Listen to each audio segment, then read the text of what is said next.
Hello friends, फिल्मी magic में आपका स्वागत है। तैयार हो जाइए मेरे साथ ऐसी समुद्री दुनिया में गोता लगाने के लिए जिसकी गहराइयों में प्राचीन रहस्य और अनोखी पावर्स छिपे हुए हैं। जुड़िए आर्थर करी के साथ, जो हाफ ह्यूमन हाफ एटलांटियन है और उसके कंधों पर जमीन और समुद्र के बीच होने वाली जंग को रोकने की जिम्मेदारी है।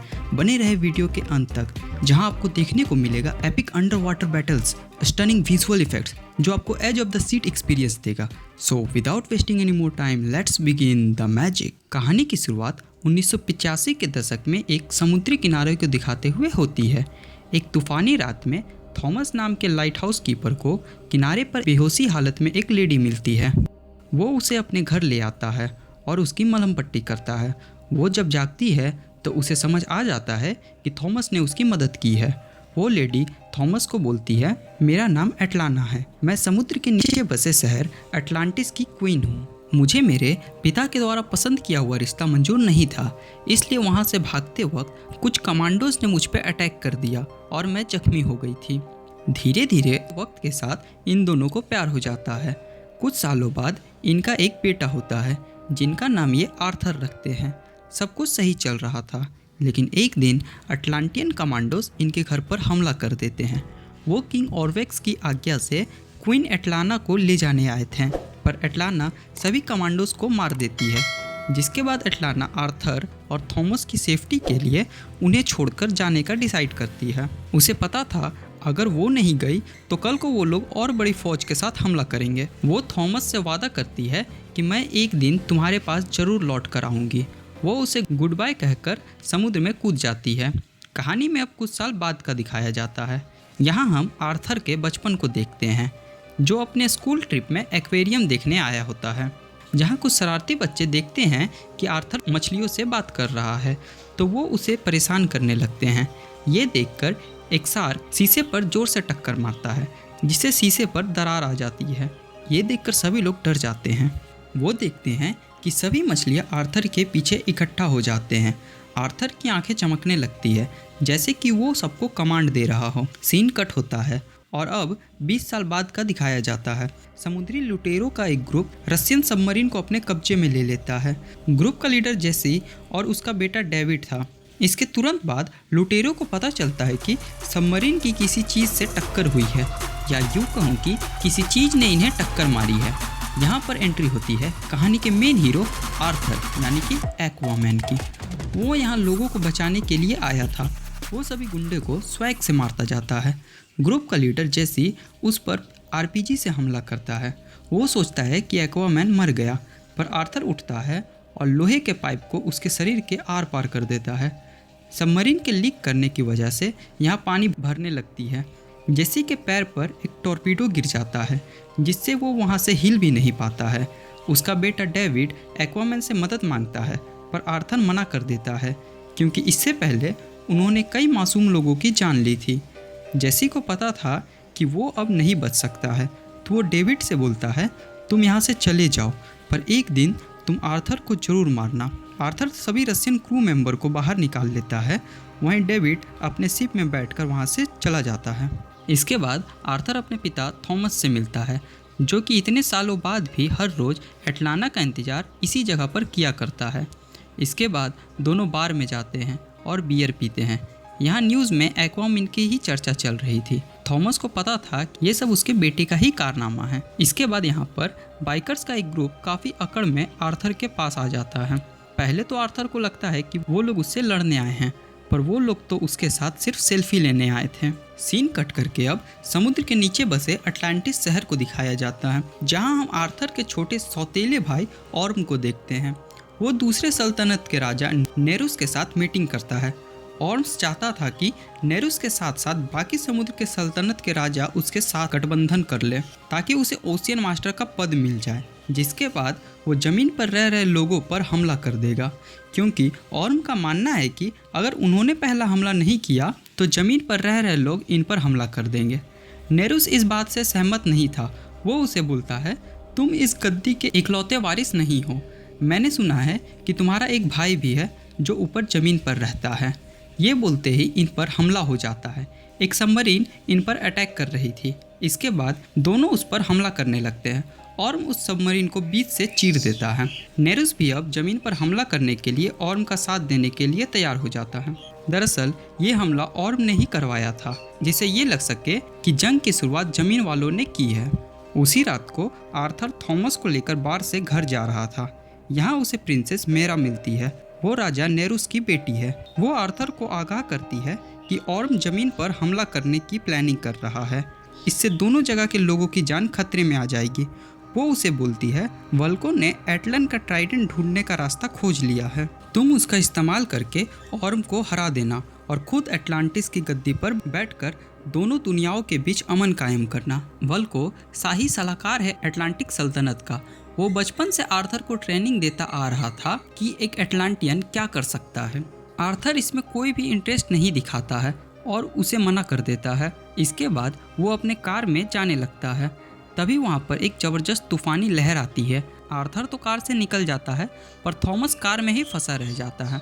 यहाँ पर मेरा उसकी मदद करती है। आर्थर अपने आसपास देखने के बाद मेरा का साथ देने के लिए तैयार हो जाता है। इसके बाद दोनों समुद्र में एक सीक्रेट जगह पर जाते हैं, जहाँ वल्को उसका इंतजार कर रहा था। वल्को आर्थर से बोलता है, एटलन का ट्राइडेंट असलियत में है। वो जादुई ट्राइडेंट एटलांटिस के पहले राजा का था। जिसके हाथ में भी वो ट्राइडेंट होगी, बाकी सल्तनत उसको सलाम करेगी।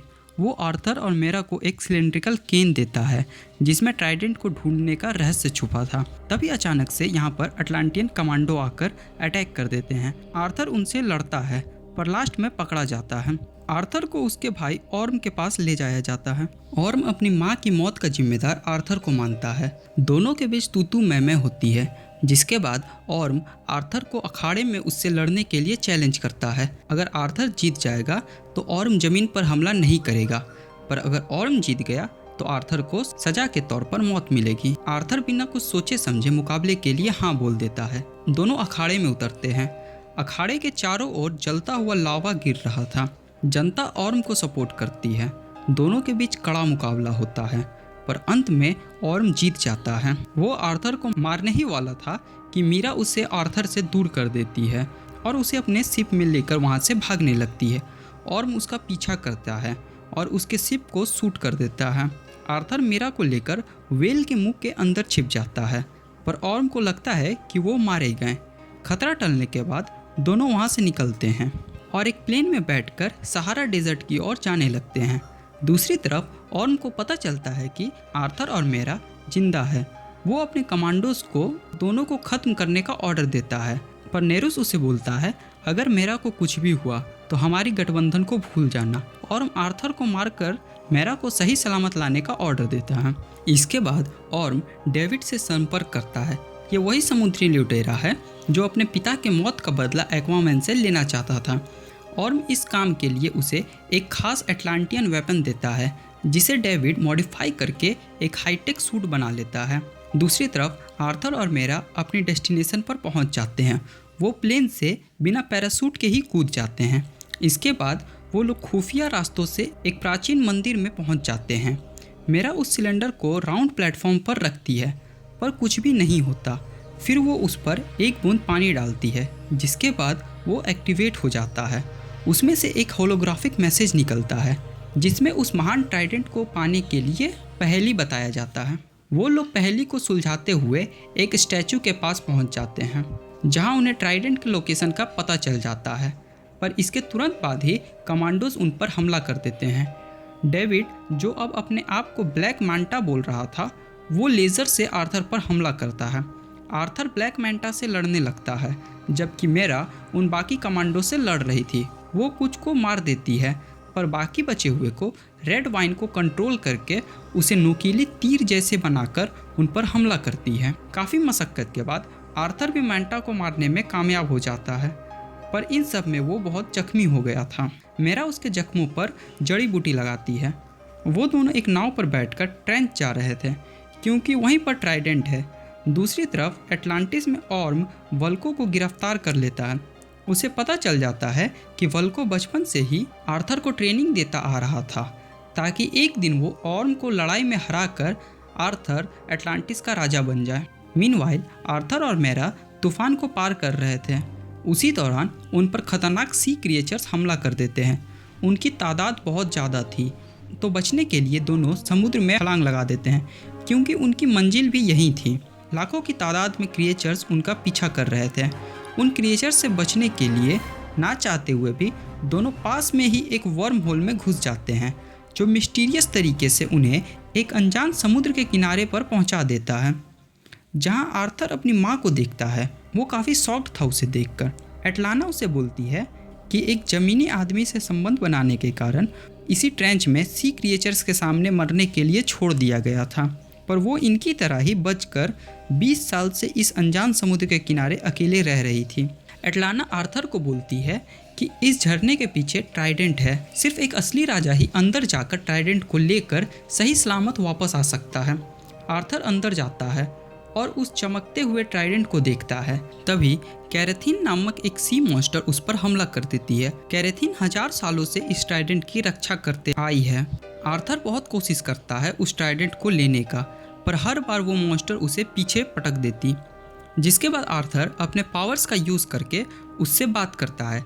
कैथरीन उससे बोलती है, राजा एटलन के बाद तुम पहले शख्स हो जो मेरी जवान समझता है, जिसने मुझसे बात की हो।